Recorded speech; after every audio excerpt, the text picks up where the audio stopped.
Ya, ahí estamos grabando. Voy a revisar tu consulta.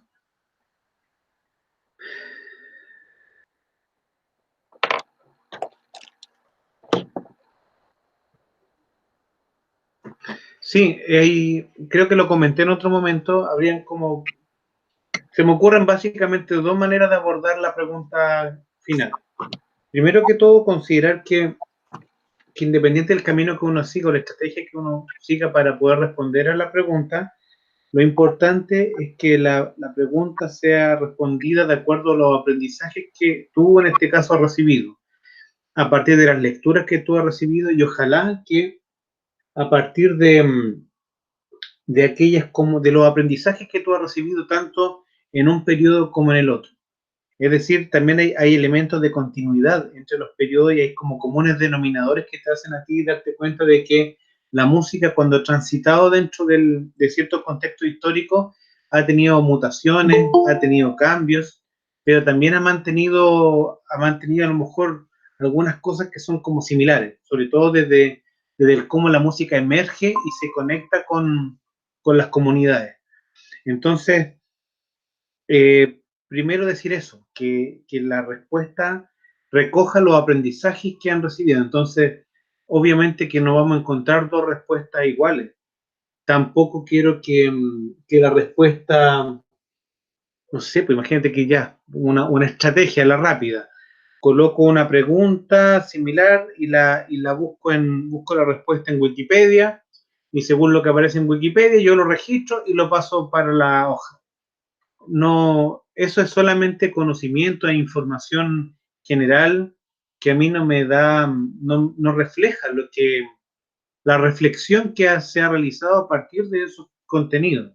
Es decir, en esta respuesta el contenido en sí mismo no es lo que a mí más me importaría indagar, sino que más bien en cómo ustedes, así de manera personal, han logrado, cómo esos contenidos han hecho un clic o un sentido interno eh, para poder comprender cómo la música se ha manifestado en estos contextos.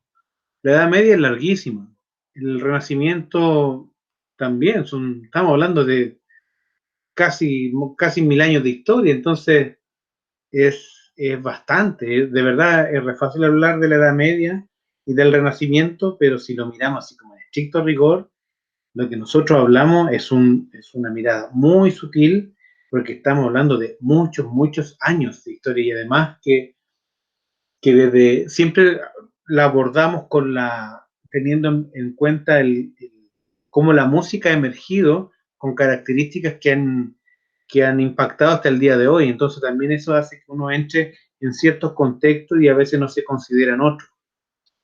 Bueno, dicho eso, creo que habrían dos maneras. Una, que se redacte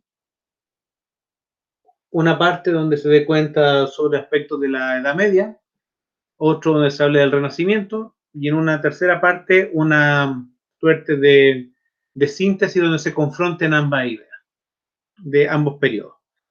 Ahora, si se habla de la Edad Media, en el caso de la respuesta, habría que tomar una estrategia ya más bien personal para poder abordar esa respuesta, pero como han sido el tenor de las conversaciones que les he indicado que hemos tenido, le he mostrado que para mí es sumamente importante el dar cuenta del contexto, no solamente el contexto histórico a seca, sino que dentro de ese contexto hay situaciones que hacen que la música se identifique de una manera y muchas veces está dinamizada por el cómo se organizaba la sociedad, cómo se echaba a andar el sistema económico, cómo están las luchas de poder en ciertos contextos.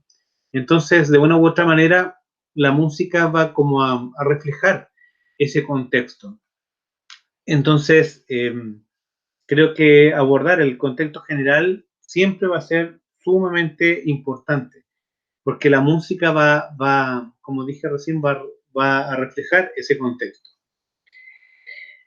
Lo otro tiene que ver, claro, desde dónde surge la música. Ahí viene el tema de las instituciones. En la Edad Media la institución religiosa es potente, desde qué centro de poder, qué pasa con la monarquía, qué pasa con otros movimientos como el ascenso de la burguesía, ¿Y qué relación tienen esos estadios o instituciones con la música? Fuertemente en la Edad Media, obviamente que está por una parte el ámbito sacro, religioso, y también está el contexto general dentro de un sistema económico feudal que está en el ámbito profano.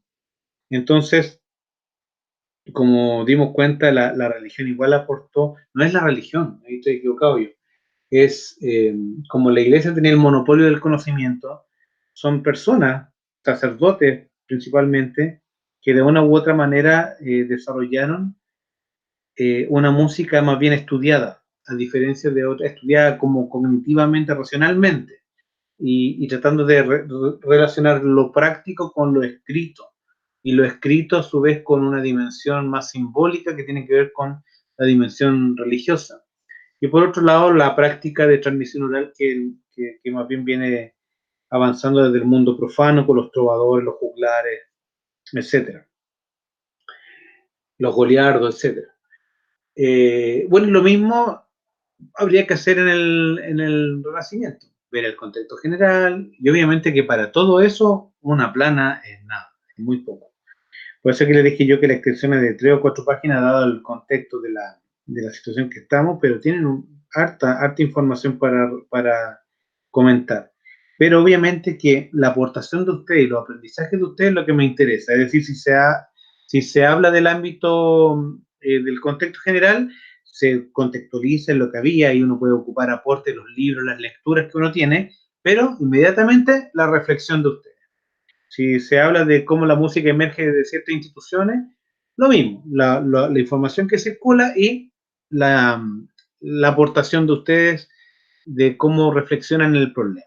Cuando se habla de tipos de música, de técnicas de composición, de compositores en general, lo mismo. Bueno, ustedes pueden encontrar datos, nombres en los textos y hacer el comentario que ustedes estimen conveniente. Y eso mismo, pues cuando hablamos periodo y al final como una suerte de lectura general de los periodos. Y lo otro sería inmediatamente ir abordando desde el contexto general, por ejemplo, hablar de los dos periodos simultáneamente, desde donde emerge la música, tanto el mundo sacro, profano, alguna institución específica, también con ambos, uno puede hablar de la Edad Media, en tal siglo ocurría tal cosa, en el Renacimiento, dentro del siglo XV, tal cosa, en el XVI, tal cosa, y ahí ustedes dialogan y comentan cómo han comprendido ese proceso. Por eso que una cosa es encontrar el dato preciso desde el estudio de los textos, pero no pueden dejar de comentar cómo lo han entendido, cómo han aprendido, cómo abordan esa situación contextual. Tiene que haber una reflexión detrás. Y eso, pues, ¿qué piensan ustedes abordar esta pregunta de esa manera? Van a hacer que 3 páginas sean muy poco. 3, 4 páginas. Así que eso, yo espero que el trabajo lo entreguen. Esta va a ser la última sesión que vamos a tener nosotros por reunión. Eh, Básicamente las líneas generales del curso la he planteado. Ahora tengo que terminar, cerrar la idea con Palestrina y Tomás Luis de Victoria y Gesualdo, que te va a hablarle de esos 3 compositores. Y ya de eso entramos después en el terreno del barroco. Entonces, en clases normales, la única diferencia con esto es que desde lo que a mí me corresponde entregarle a ustedes, me habría faltado, no sé, haber mostrado otro ejemplo, haber escuchado la música con un poquito más de tensión, atención, pero en lo general es muy parecido. Y lo otro que escuchar las opiniones de ustedes y dialogar con ellos en la misma clase es muy enriquecedor. Y obviamente que hay una dimensión reflexiva que siempre es bueno hacerlo y es necesario, dada la naturaleza del estudio de ustedes, que los conocimientos que surgen de estos cursos impactan precisamente en el área de lo que uno aprende, del aprendizaje. Entonces, ahí tiene un vínculo con el área educativa de inmediato. Y desde ese punto de vista, todos los aprendizajes que se han tenido tienen que dialogar con, con la circulación de saberes. ¿Y por qué les digo esto? Porque cuando ustedes trabajen la música dentro de un aula escolar, tal vez no,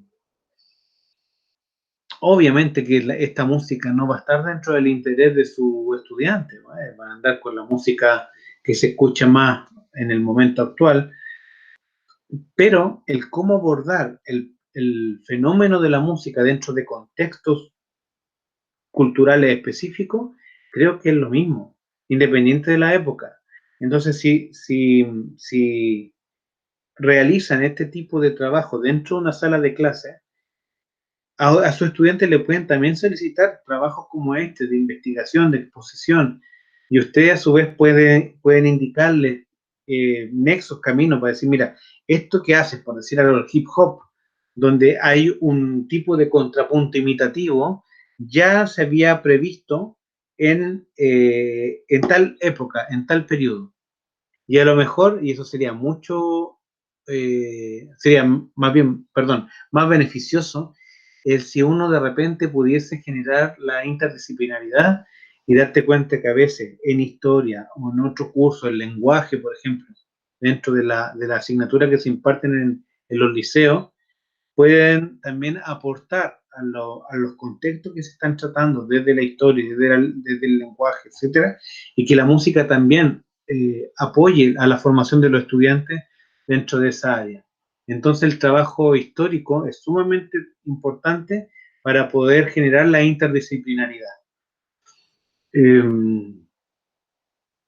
Eso. No sé si tienen alguna pregunta hasta ahí. Y Marcelo se sumó, a Carlos y falta todo el resto. No sé si se suman después en la sesión que sigue. Igual voy a dejar esto grabado, lo voy a subir, pero como les dije, la otra semana entregan todo lo que tienen que entregar. Eh, yo voy a corregir en estas 2 semanas, de la que viene sobre todo en adelante, voy a revisar y poniendo notas y subiéndola al sistema, porque ya no nos queda nada, pues hoy día estamos a 13 de mayo y al final del mes tienen que estar todas las notas listas, todo cerrado. Entonces, Profe, nos queda ese proceso. Así que terminar la evaluación 3 que les pedí nomás y de ahí a esperar sus calificaciones. profe, la pregunta ¿Alguna para consulta? las preguntas para cuándo son,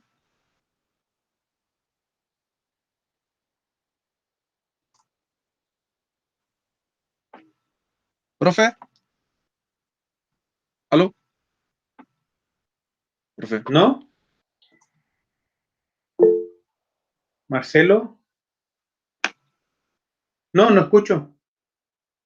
¿El Marcelo me está hablando? Marcelo, no te escucho. ¿Qué el problema soy yo? Entonces, ¿por qué no te escucho? No sé. Qué raro.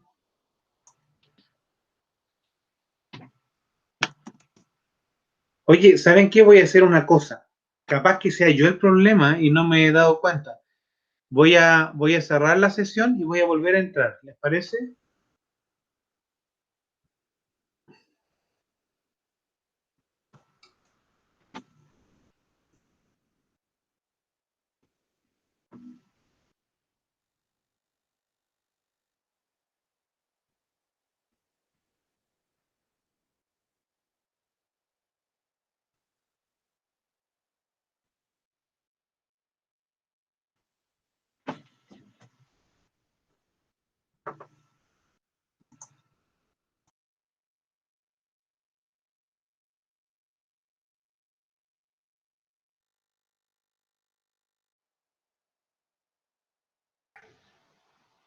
¿Ahí me escuchan?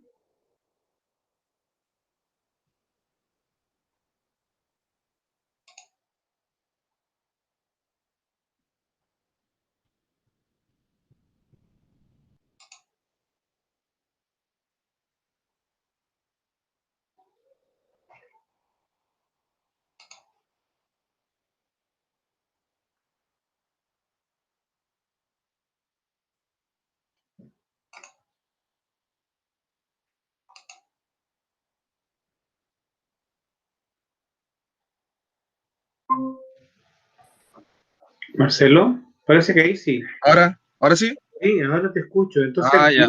yo, Sí, que estaba hablando en delante y no se escuchaba.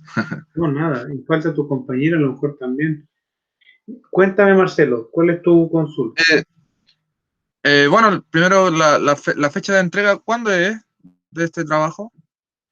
A ver, déjame revisar, porque todo eso se lo he indicado, todas las clases, las reuniones anteriores, estamos hablando de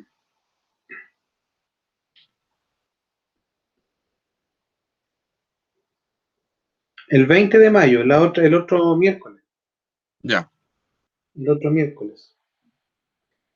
Así que, por eso le digo yo, se toman el miércoles completo para cerrar toda la idea y durante todo el miércoles la envían, no tienen para qué mandarlo en una hora, yo reúno claro. el trabajo y lo empiezo a revisar, ¿no? El último que nos queda. Bien, falta tu otro compañero. Eh, Profe, en el Renacimiento entra también el Giovanni Palestrina y ¿cómo se llama el otro compositor? Justin Desprez. Josquin de Prez es del Eso, siglo XV, es del siglo XV preferentemente, pero claro, pues el siglo XVI, y eso es algo que voy a tomar ahora, hay tres compositores relevantes que vale la pena prestar atención. Uno es Palestrina, que lo comenté en la clase pasada. sí, Eh, el otro es uno que no lo nombré, que es Tomás Luis de Victoria, y de él quiero hablar ahora. Y otro es Gesualdo, que también es un compositor que vale la pena prestarle atención.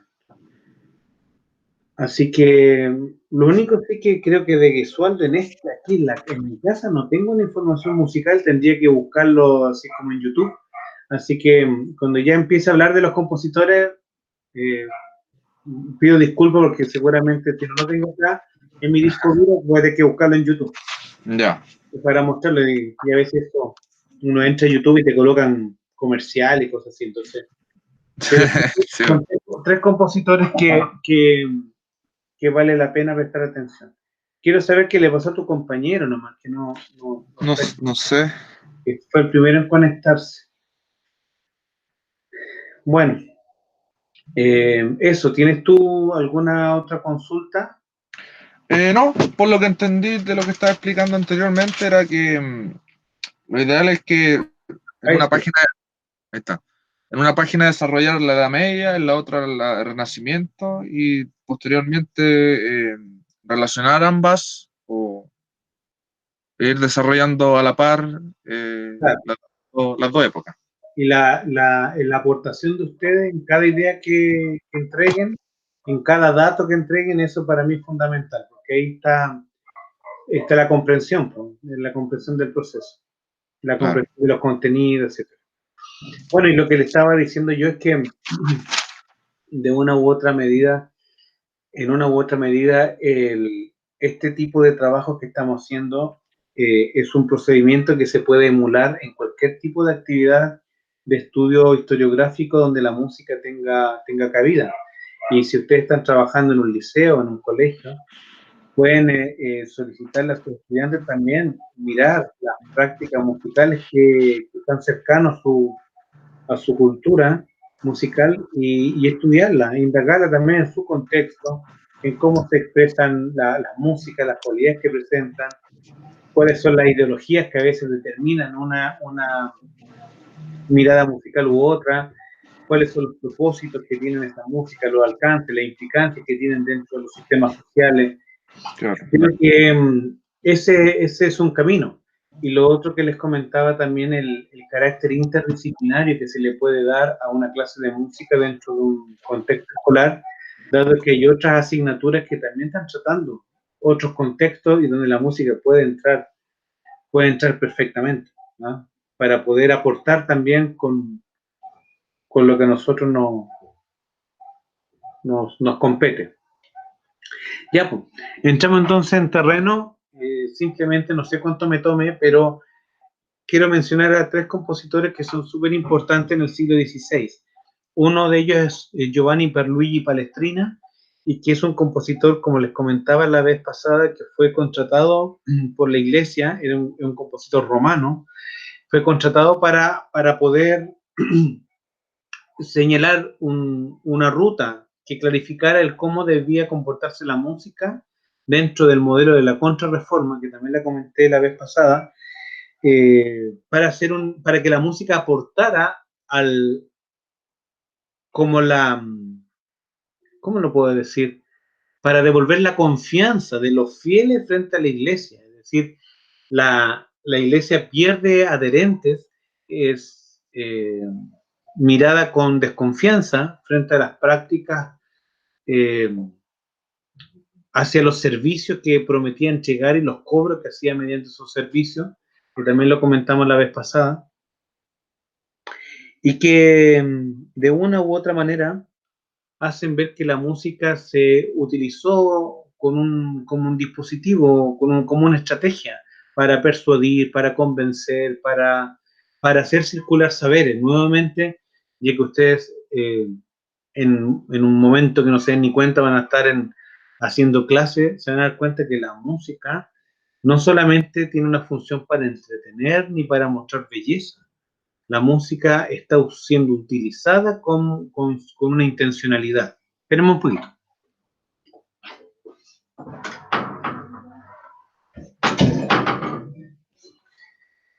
Entonces,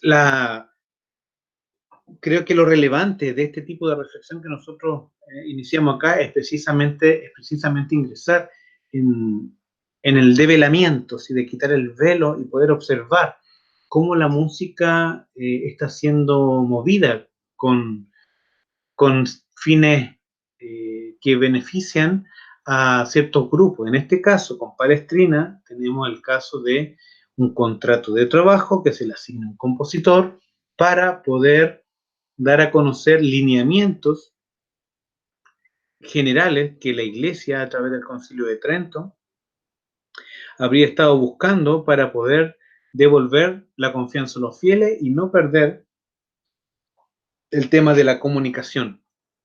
Es decir, que el contenido del canto religioso pudiese ser absorbido por la gente común y corriente, tal con la misma simpleza de un canto profano, de un canto hecho en una localidad, que por lo general estaba marcado por la monodia, una voz acompañada.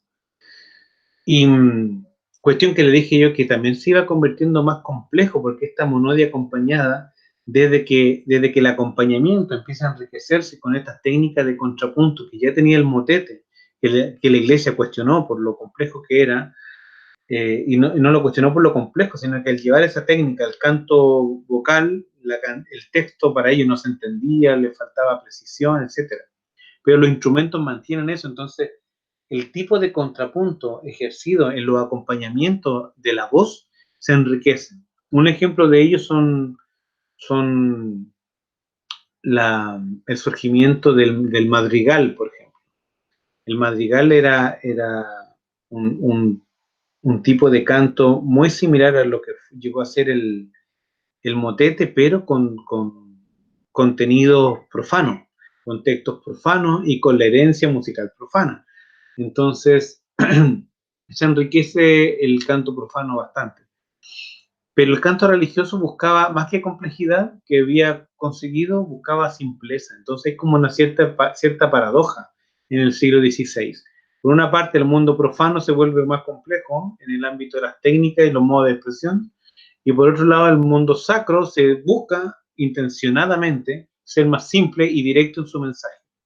Para eso Palestrina ideó un tipo de música con un contrapunto diferente. Y yo le he hablado que del contrapunto polifónico desarrollado, viene desarrollándose desde el siglo XI en adelante, se potencia en el siglo XIII con la iglesia de Notre Dame, con la catedral la escuela de Notre Dame, en el siglo XIV con Josquin, en el XV con Dufay, con Josquin de Pré, en el XV, etc. De una u otra manera, ese tipo de contrapunto se le pone un freno y Palestrina busca un contrapunto distinto. Anteriormente, cada voz tenía una independencia, aun cuando mantenían ciertos esquemas rítmicos particulares como modelos rítmicos que se repartían entre las voces, pero las voces se hacían cargo de su propio cuento, obviamente dialogando a través de, de los tipos de contrapuntos por imitación, etcétera, tanto de manera horizontal como vertical. Pero el asunto es que Palestina da con otra cosa. Lo que hace Palestina es promover algo muy parecido a lo que es lo que va a ser en el futuro de Palestina el sistema mayor y menor, lo que va a ser el sistema tonal, lo que va a ser el contrapunto armónico, lo que va a ser la armonía funcional, el contrapunto a través de las funciones armónicas. Es decir, cuando ustedes estudian eh, las cadencias y le enseñan la cadencia plagal o la cadencia auténtica, o la cadencia completa, primero, cuarto, quinto, primero, lo que están haciendo ustedes es que en el desarrollo musical colocan de inmediato como unos pilares. El acorde es como un pilar. Es decir, tú sabes que puedes agregarle a esos pilares, a esa base armónica, un canto que utilizando notas que están dentro de los acordes, y cuando viene el tiempo siguiente al tiempo efectivo del compás, al que le llaman tiempo débil, o semi-fuerte, y después semi-débil y débil, como van avanzando los pulsos dentro del compás. Cuando, cuando la nota distinta al acorde ocurre después de que se toca el acorde en el tiempo siguiente, aun cuando las notas sigan sonando, la tensión tiende a no ser tan fuerte si es el caso, pero siguen utilizando tercera y sexta, que son intervalos que siempre van a sonar bien, quintas, cuartas, que son intervalos que no suenan mal, solamente detienen el movimiento. Las terceras y la sexta aumentan el movimiento. Entonces no tienen problema en colocar notas para enriquecer la armonía y darle contrapunto. Pero ese contrapunto surge a partir de estos pilares que están previamente puestos, que están dados por los acordes. Y esos acordes tienen una relación funcional dentro de una escala. ¿Cómo es la cadencia completa? Primero, cuarto, quinto, primero.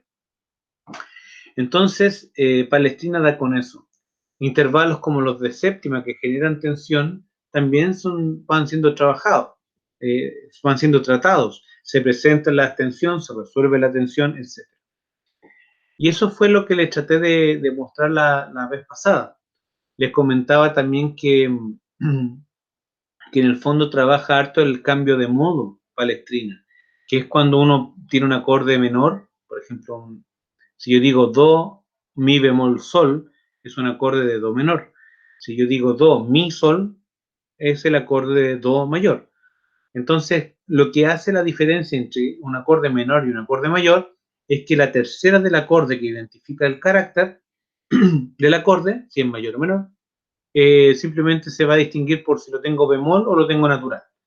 Entonces el cambio de modo surge cuando un acorde pasa de menor a mayor o de mayor a menor. Por lo general se usaba harto de pasar del modo menor a un modo mayor.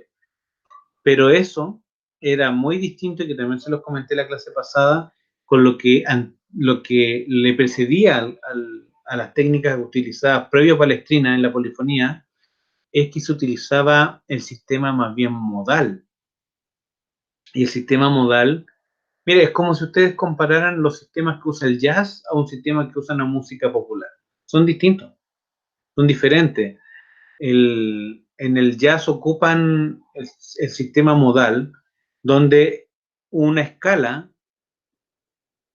tiene la misma estructura de un do mayor, al menos le van a decir do mayor, aunque tenga la misma estructura interna. Y por estructura interna me refiero que del do al re tienen un tono, del re al mi hay otro tono, mi, fa, semitono, por la estructura de tono y semitono que tiene la escala. Es decir, el modo jonio tiene exactamente la misma estructura que tiene la escala de do mayor, pero el tratamiento de una escala de do mayor a partir de un acorde por funciones armónicas, es decir, colocando acorde por superposición de tercera, y que tienen una relación dentro de la escala, ese tratamiento de los acordes es distinta a cómo se utilizaba en un sistema modal.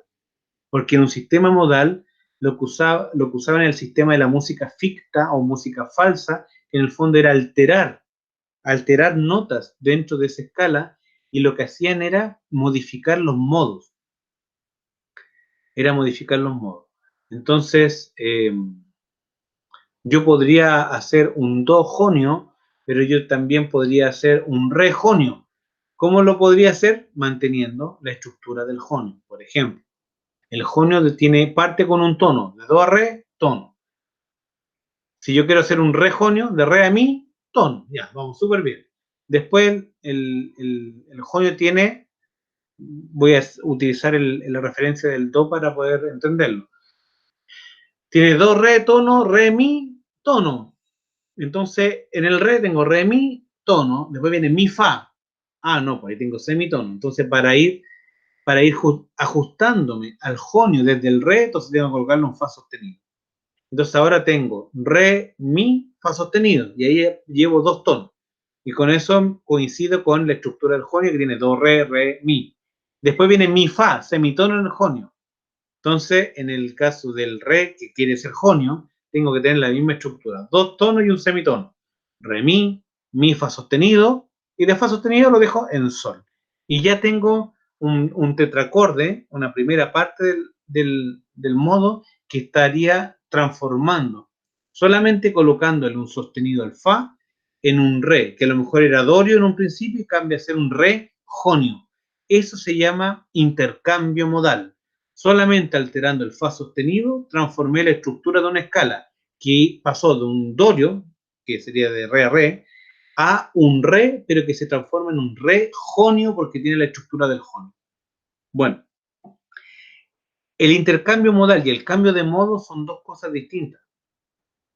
Si se dan cuenta, el primero, el intercambio modal, reestructura la escala, haciendo que tú cambies de nombre una escala modal de un re que es dorio a un re jonio, pero en el otro hace que un acorde pase de ser un acorde mayor a uno menor y viceversa.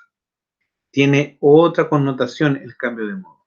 Ahora, que eso después se pueda llevar a un sistema de escalas, y yo estoy en la escala de do mayor y paso a una escala de do menor, eso ya tiene que ver con los ámbitos de la modulación y que es propia del sistema tonal, pero ese ya lo tendrán que ver ustedes en armonía, etc.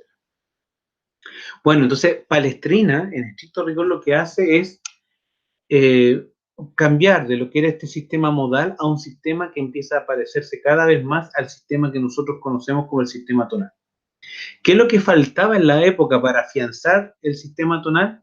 Es que no existía todavía la afinación temperada, es decir, que los intervalos estuvieran bien, bien justos, que los tonos y los semitonos en los instrumentos lo hicieran, pero perfecto. Eso se va a depurar a finales del barroco, así que nos falta harto todavía en consideración con esta época. Casi 200 años para que se afine.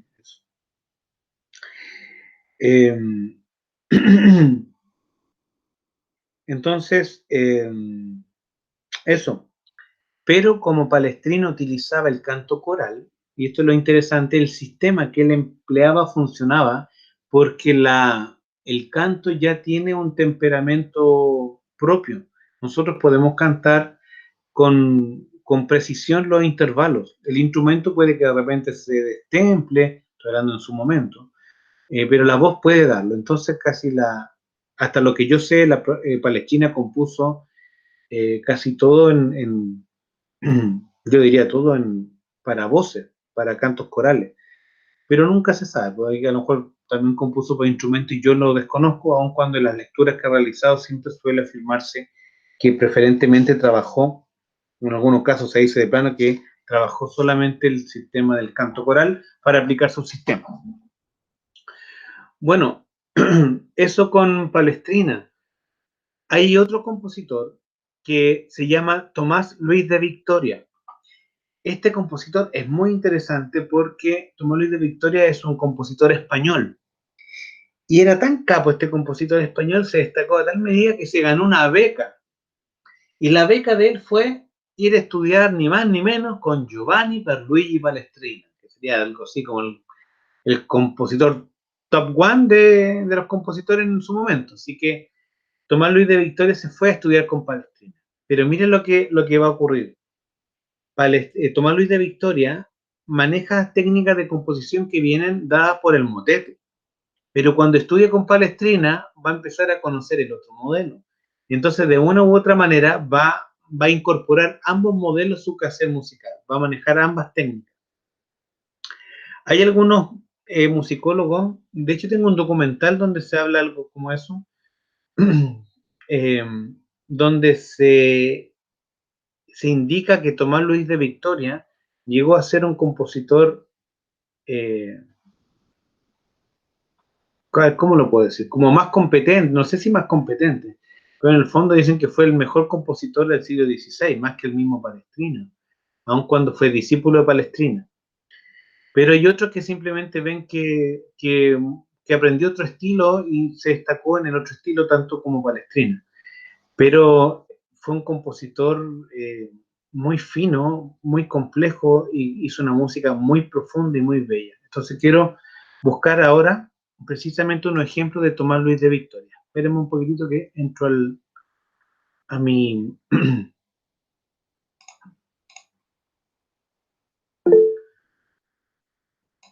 ¿Alguien me hizo una pregunta? A ver, espérense. ¿Tengo una pregunta aquí? Ah, ok, ya.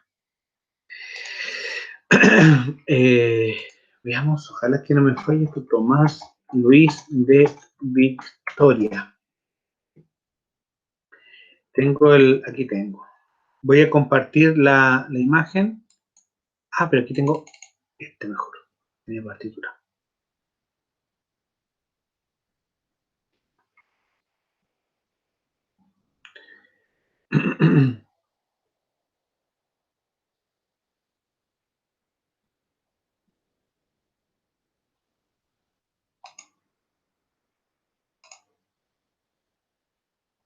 Ya va. Aquí dice que está. Aquí tengo un motete. Quiero. ¿Cómo suena?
Oye, quería mostrarle esta obra, pero quedó como. No la puedo controlar. Espérame un poquitito que quiero salir de la pantalla completa y no me deja. Quedó como. No me deja salir de aquí, quedé atrapado. Ahí quiere salir, ya. A ver, voy a compartir la pantalla.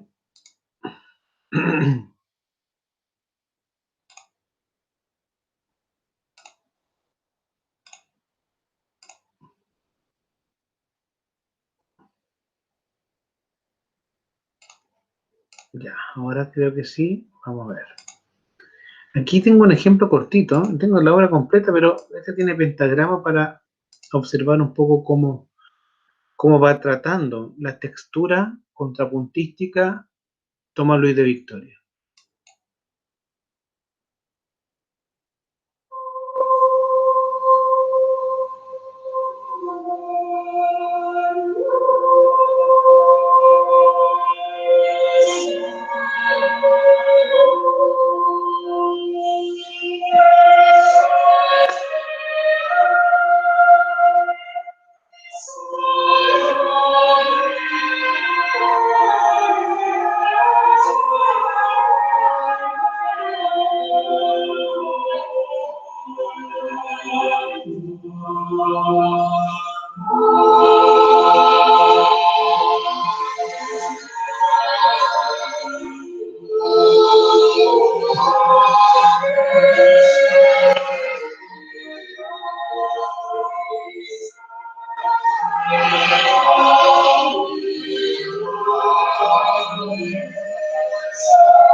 Ahí, tenemos nosotros, ven la partitura, ¿cierto?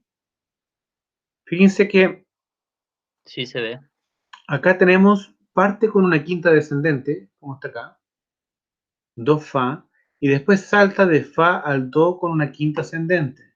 Hay harto, hablando de misterio, y harto misterio con el tema de las quintas justas. Una quinta justa tiene 7 semitonos y el 7 como número simbolizaba desde el Egipto antiguo, simbolizaba esta unión entre el 3 que era como el equilibrio divino y la tierra. Y en estricto rigor, la iglesia ve en Jesús una divinidad que se encarna. Entonces, por lo general, juegan harto con los 7 como intervalo, que proceden de las quintas justas. Y aquí hay quinta justa hacia abajo, quinta justa hacia arriba, y entra la segunda voz con otra quinta justa acá abajo. Y mantiene la quinta hacia el tiempo siguiente. Si se dan cuenta, ese procedimiento es un trabajo muy bien, como es un trabajo fino que hace Tomás Luis de Victoria, de partir con las quintas y reforzando las quintas en un principio. Y después poco a poco va a ir avanzando ya hacia otro tipo de sonoridad, por ejemplo, que tiene si, re, y va marcando las terceras, tercera y sexta sirven para avanzar. Entonces, esto es un motete, pero es un motete que va a mantener eh, va a tener una entrada con contrapunto imitativo, como lo hacía en la escuela antigua, pero va a haber mucha homofonía, verticalidad y contrapunto armónico que es procedente de los conocimientos que obtiene con Palestrina. Venga, vamos de nuevo.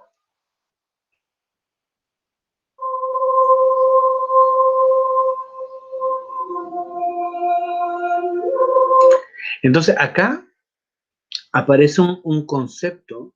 Hay un profesor una vez de la UNCE que me dijo, me cuestionó por qué yo utilizaba el concepto de sujeto musical en música antigua, aludiendo a que el sujeto musical, cuando uno habla de sujeto y contrasujeto, así como tema o contratema, se utiliza más desde el barroco. Y yo tengo, por aquí tengo la evidencia de eso. Hay un teórico musical que se llamó Josefo Sarlino, que en el siglo XVI creó un libro, un tratado de música, y en el tratado de música habla del sujeto en la música, el sujeto en la música. Lo podría buscar, de hecho, capaz que lo tenga hasta aquí. A ver si lo tengo cerca. No estoy seguro. Si coloco Sarlino, tal vez. A ver, 11. No, lo tengo como texto antiguo. No, lo tendría que buscar. Tendría que buscarlo. A ver si lo pongo con búsqueda general. Sarlino. Sarlino. Josefo Sarlino.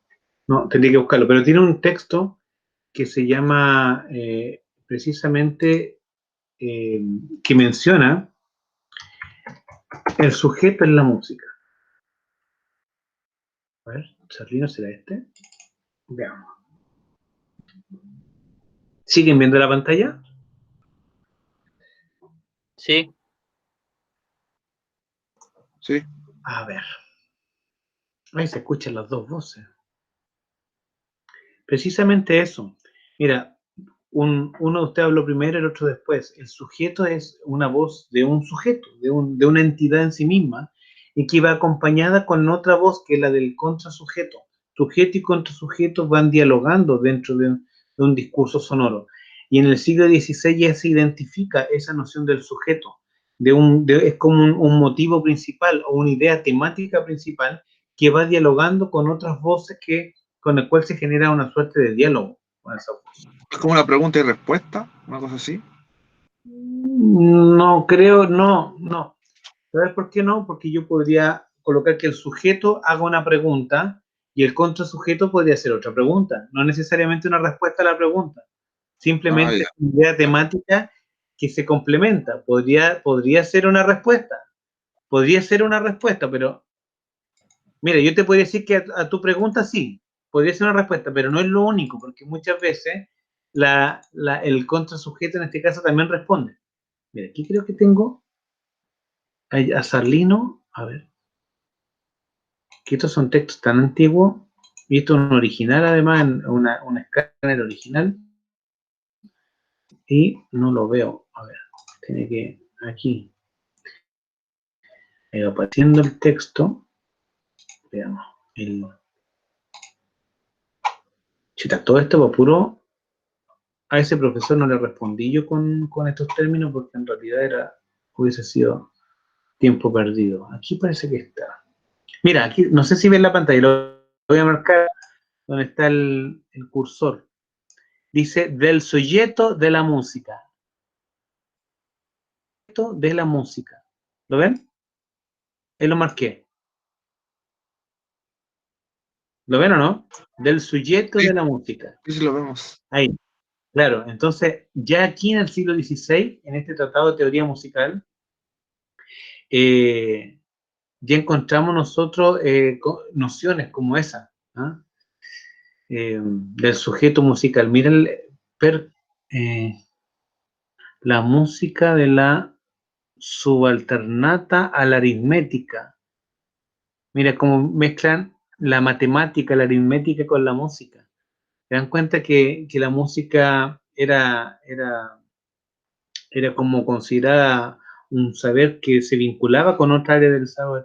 Mira, por acá aparece la proposición de conocer la mayor o la menor. Mira cómo está hablando del modo. ¿Se dan cuenta ahí? El modo mayor y el modo menor. Aquí demuestra que ya este tipo de texto es un texto que debe seguramente haber estado aprobado por la iglesia, porque eso está hablando en el término de mayor y menor. ¿Se dan cuenta? El sujeto es la música, lo mayor y menor, del sujeto de la música. Bueno, es sumamente interesante este texto de Sarlino, porque ya nos da pie a dar cuenta de cómo se entiende. Mira acá, el acorde menor. ¿Ves? Por eso es que es tan importante seguir la pista de la historia, porque nos clarifica muchas cosas que conocemos nosotros ahora en el presente. Bueno, y eso. Entonces acá, volviendo a la partitura, aquí tenemos nosotros este sujeto, el sujeto de la música que está aquí. Acá le pusieron esa S, quien hizo este video, le ponen la S de sujeto. Y acá la C de contrasujeto, que es como otro tema, ¿ven? Y curiosamente, aquí si se plantea una pregunta, hagamos cuenta que se plantea la pregunta hasta acá, hasta este silencio que llega hasta ahí, esta otra voz no está respondiendo, está preguntando, o está acompañando a la pregunta. Más bien la acompaña. De hecho dice, O Magnum Misterio, y acá empieza a decir, O Magnum Misterio. Pero no canta lo mismo como hubiese ocurrido en el canon. Acá está haciendo otro tipo de figura rítmica y está acompañando a la voz del sujeto que está arriba. Y después van a entrar otras voces que también van a complementarse. Entra el contrasujeto. Ay, ¿qué pasó? No.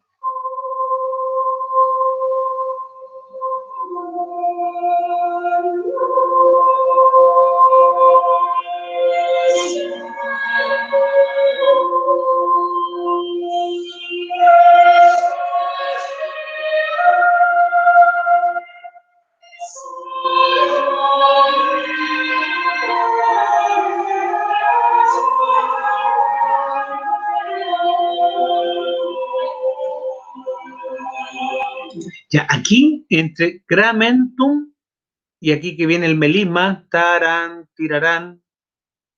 Esto que ocurre acá y que se complementan entre ambas voces se llama una cláusula de discanto. Es decir, esta es una cadencia. Es una cadencia. Y acá tenemos notas de vuelta: sol, fa, sol, tirarán, pararán. Y acá otra, que en el fondo son bordaduras, sol, fa, sol. También obviamente que estos van a ser, son como derivados de las mismas apoyaturas. Que después el tema de la ornamentación lo van a desarrollar los instrumentos y le van a poner nombre. Por eso que ustedes después encuentran apoyaturas dobles, bordaduras, ¿cómo se llaman? Grupetos, mordentes, etcétera, que ya se van como puliendo este tipo de recursos que proceden de técnicas de composición, muchas veces acá también del mundo profano, más que sacro, pero que aquí se utilizan. Sol, fa, sol, nota de vuelta, una bordadura. Y acá, con otra figura, mi, re, mi, otra bordadura. ¿Ah? Entonces, bordadura de corta duración con una bordadura de una duración más amplia. Y ambas están haciendo una cláusula. La cláusula es la cadencia. A ver si se escucha aquí.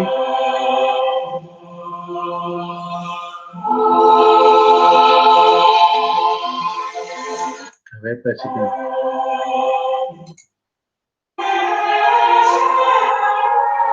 Aquí. Miraram.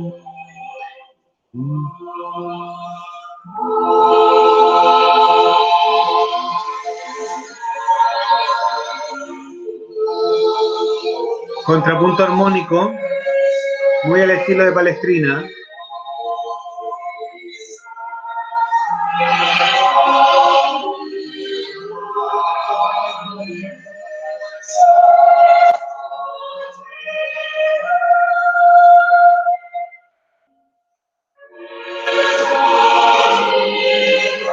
Homofonía.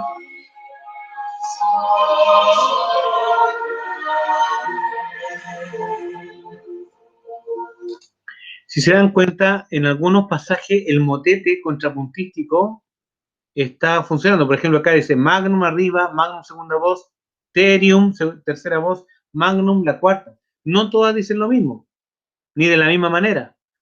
En cambio, el final sí se ordena.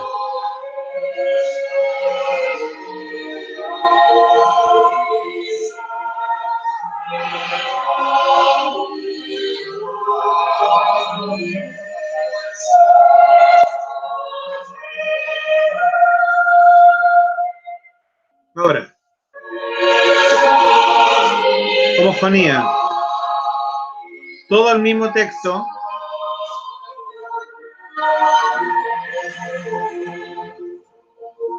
Bueno, ahí tenemos parte de este gran compositor que fue Tomás Luis de Victoria.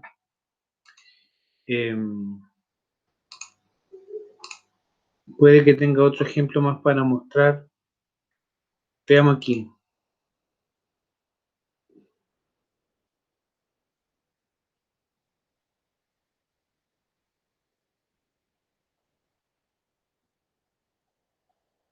Tenebrae factae sunt.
Ya, voy a parar ahí.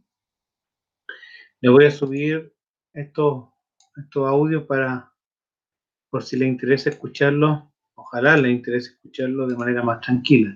Y hay otro compositor que es Gesualdo, y creo que no tengo. A ver, déjenme ver si encuentro. No sé si tengo aquí música de Gesualdo. Este es muy interesante como compositor. A ver, parece que aquí tengo algo. Sí, a ver, un madrigal. Veamos cómo andamos con este madrigal. Carlos Gesualdo.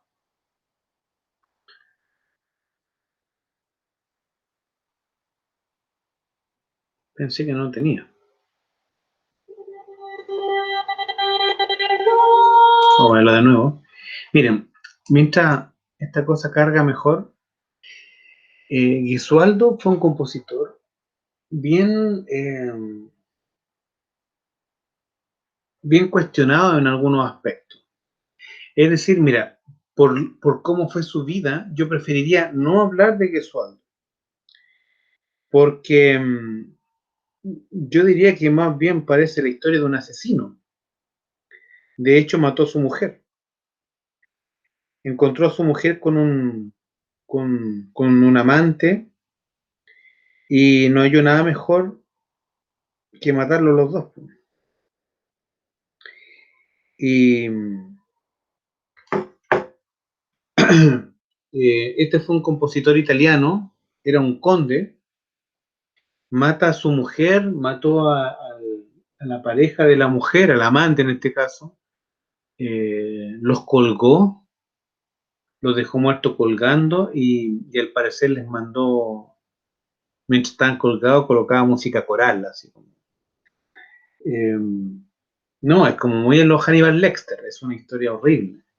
Y al parecer después toma los cuerpos y como que los dejó detrás de como si estuvieran en una vitrina, una cosa así. Como para que tuviesen ellos los dos fueran humillados públicamente. Fue un tipo, claro, que dan ganas de no hablar de un tipo, de no darle tribuna a un tipo tan desquiciado como ese.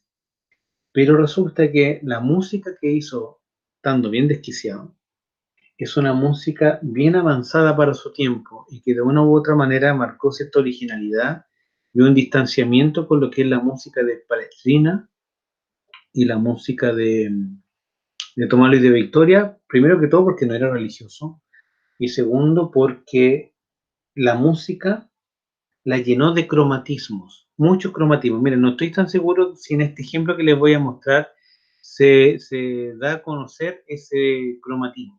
Ahora, ¿por qué le digo yo que es interesante? Porque el cromatismo, y lo van a decir compositores como Pierre Boulez en el siglo XX, es el responsable de como de la falencia del sistema tonal.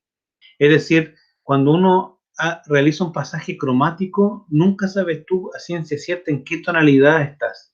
El cromatismo desestabiliza el sistema tonal, lo menea, lo mueve, lo incomoda.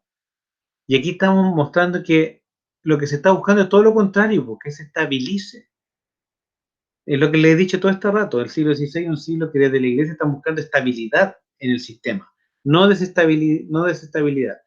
Por lo tanto, la irrupción de los cromatismos en el sistema va a desestabilizarlo a tal punto que cualquier pretensión de acercarse a una estabilidad tonal y acercarse a esa visión que le mostré de Sarlino con este sistema mayor y menor que Palestrina promueve, lo desestabiliza. Así que, mira, no recuerdo en este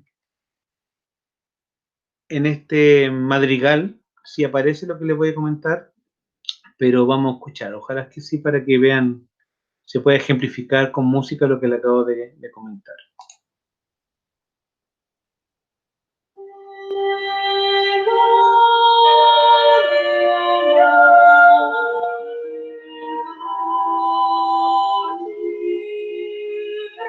Sí.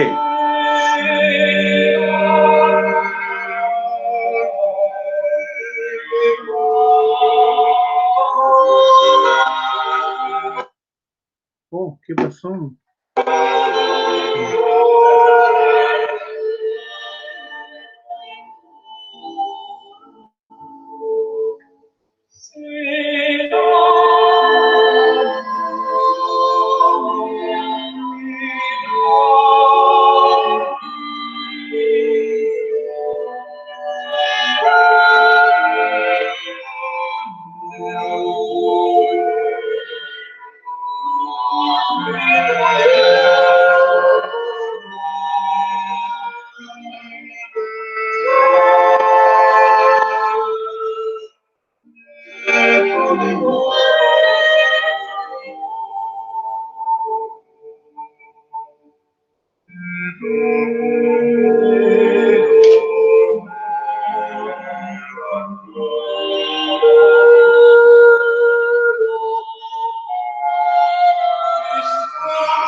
Bueno, queda precisamente lo que les comenté, el uso de cromatismo, por eso aquí tanto bemol, B cuadro, bemol, B cuadro, sostenido, B cuadro.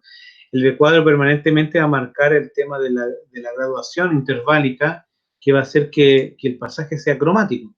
Y se escucha de repente como si estuviera desafinado.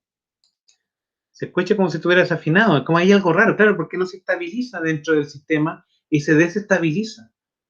Cuando llegue el momento de que ustedes estudien el siglo XX, se van a acordar de este momento, el siglo XX, cuando aparecen compositores como Arnold Schoenberg, lo que hacen es, a través del cromatismo, desestabilizar el sistema, y salen del sistema a través del cromatismo, y de ahí viene la atonalidad, el sistema atonal que se desarrolla desde el siglo XX en adelante, y que igual tiene como, hay como adelantos de la atonalidad en compositores anteriores que seguramente los van a conocer en su momento, como Jean-Claude Debussy, como el mismo Liszt, que hizo una bagatela con tritono, nos van a encontrar con Beethoven también, pero aquí es interesantísimo porque en el preciso momento donde la iglesia pretende estabilizar el sistema, que Gesualdo hace a partir de los cromatismos y del uso del madrigal, un tipo de contrapunto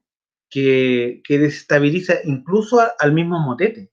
Es decir, el madrigal, como les comenté, va a heredar técnicas contrapuntísticas del motete, pero con el uso de cromatismo, cualquier indicio de estabilidad tonal, incluso estabilidad modal, lo deja mal parado. Y es un compositor bien vanguardista para su época.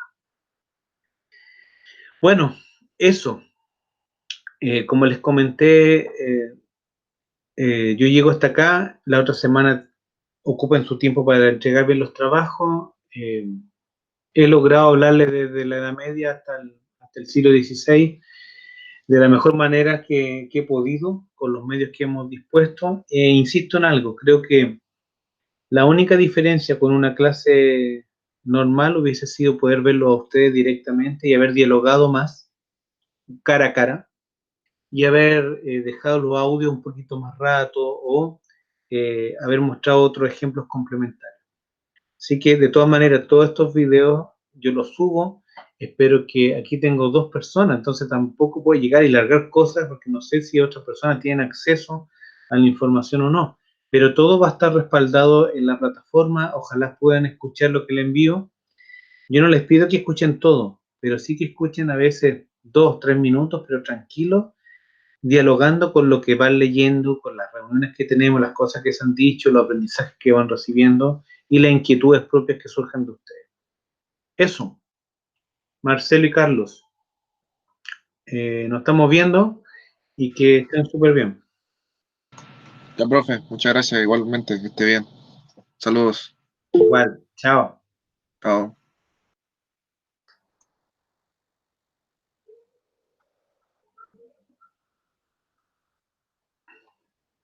Ya, ¿y cómo dejo de...? Pregúntame nomás, quiero... No sé cómo parar esto, detener, ahí sí, ya.